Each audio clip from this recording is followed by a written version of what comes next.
pagdating na yung Uber. Ngayon kasi papunta ako ng CNE, the exhibition, happening end of summer palagi dito sa Toronto. Ang pinakamasayang lugar ngayon sa Toronto. So nag-decide kami mag-u-Uber na lang instead na mag-parking doon kasi ewan kung confirm yung parking pero sinabi nila $40. So yung Uber na $20 papunta pabalik, inalisan mo na yung sarili mo ng hassle para makapag-park. So alam mo na end na ng summer pag narinig mo na na-open na ang CNE kasi parang nasa 2 weeks lang to. And ito yung exhibition. Kung halimbawa galing tayo sa Pilipinas, ito yung parang perya. So, may mga carnival, may mga pagkain, may mga tugtugan. And tingnan natin, may mga shopping din. Through Uber, mas mabilis siya kasi hindi mo na kailangan maghanap ng parking, mamasahe. Pwede ka naman makapunta dito through Go Train, TTC, at marami pang iba. Check out na natin.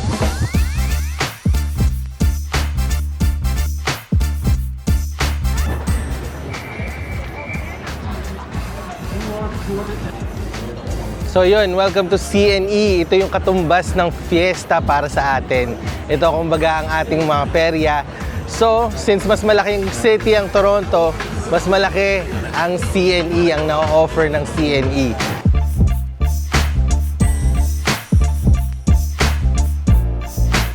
Laging may kakaibang pagkain ng ino-offer ang CNE. So yun ang i-check out din natin ngayon.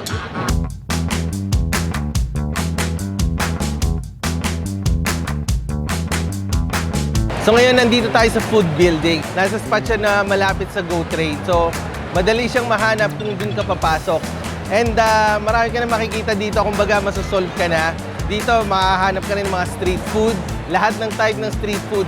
So hindi lang ito yung parang makahanap ka ng mga pagkain dito. Kasi meron pa din sa Inner Care Center. Actually, yung isa sa mga pinunta natin dito is located doon. So excited akong ma-discover yun kasama kayo.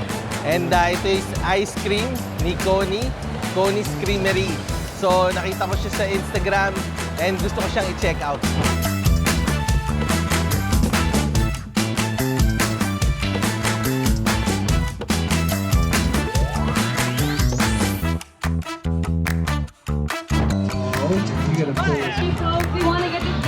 There's a winner every single race. So ngayon susubok ako mananalo tayo. So back to back is you win corn dog. You win a small corn dog, you have to get 4. Everything in the back is 6, all 6. Okay. So yun nga, parang perya sa atin. Subukan natin ang chances. Oh shit. Too far. So,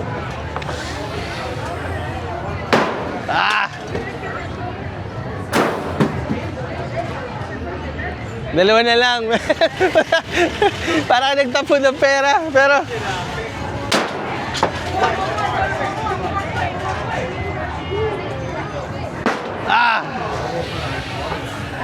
so, wala akong premyo. Ang minimum na premyo, nakadalawa ka. Yun lang. So, kailangan pag nandito kayo sa CNE, magdala na kayo ng cash. Kasi hassle pag mag-interact pa kayo para maka-enjoy kayo ng fully, magdala kayo ng cash.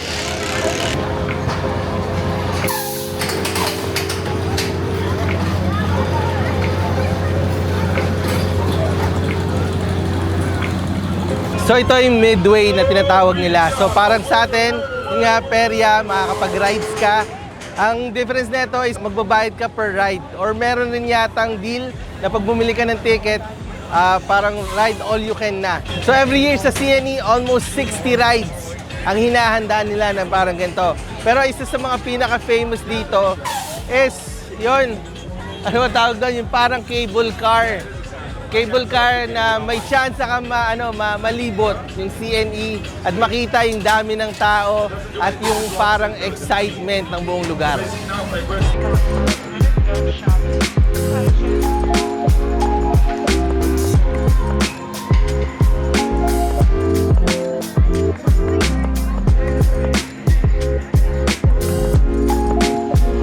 So definitely kung nandito kayo, sunscreen. Kasi ngayon, parang yung araw ngayon sobrang init. And lalo pagdala nyo pa yung mga pamilya nyo. Kasi sa isang spot siguro, aabutin kayo mga 2 oras, mga ganon. Kasi ang daming exciting na pwedeng gawin. So, sunscreen tsaka sapatos na komportable sa inyo. Kasi sobrang daming lakad. Sa laki ng lugar na to, ang dami nyo pwedeng papuntahan.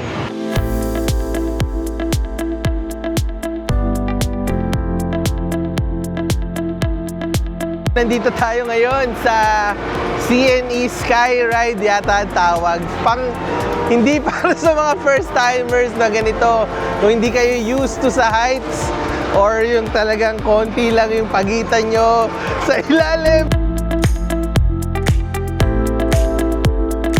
Makikita mo yung buong CNE and ma-appreciate mo kung gaano kasaya. Dito ka lang talaga makakapag-cable car dito sa Toronto. Like once a year lang nangyayari. So last 2 weeks of summer lang talaga. Kaya i-enjoy nyo na at talagang napakasaya.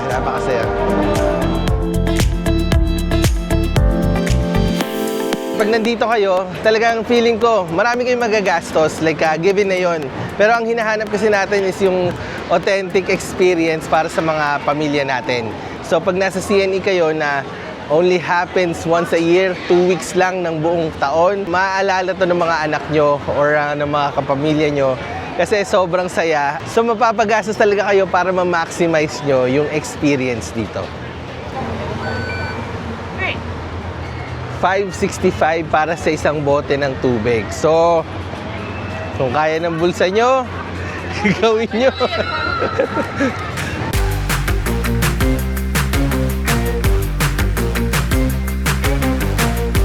So ngayon, nandito tayo sa Enercare Center kung saan makakakita ka yung Shopper's World. Like, kumbaga, ito yung parang flea market dito. And so, sobrang init kasi sa labas. So, magpalamig muna tayo dito. At least walang araw. And syempre, para matry na rin kung ano yung sinadya natin dito, ang ice cream flights ng Coney's Creamery. Kanina pa tayo nagiging nostalgic na Filipino perya, flea market. Ito yung Green Hills. And syempre, gusto natin ng Filipino food, yung parang Filipino flavor. Meron siyang na-offer, mga sorbetes. Yun ang namimiss ko. Kaya, punta tayo. Hi. Can I order one? Yeah, we will. So your dumpling good? Okay, thank you. Thank you.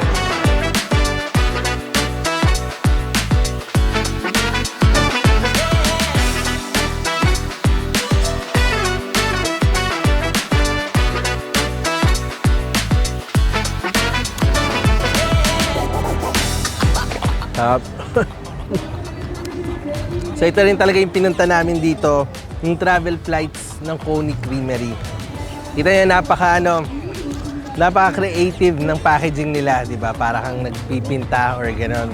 Gusto rin kasi natin is masuportahan yung mga local businesses. Kasi yung mga vendors na nandito ngayon across CNE is talagang nagput sila ng mga sarili nilang effort para ma-feature yung mga katulad ng mga ganito at yung mga produkto nila. So yung lokasyon nito ng Coney Creamery, pag pumasok kayo sa exhibit hall dito sa Enercare Center, tapos maglalakad lang kayo konti, pagkakanan nyo, nasa mga gamers, makikita nyo ang Coney Creamery. Napakasarap and supportahan po natin kasi yung mga local entrepreneurs natin, sila nagpapaikot at nagpapalago ng mga events na katulad nito.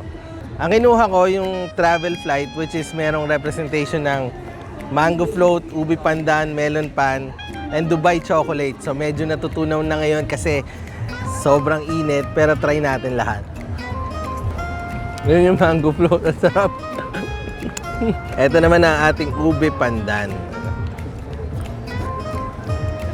And ito ang kanilang melon pan. Ang sarap na ito. Sarap.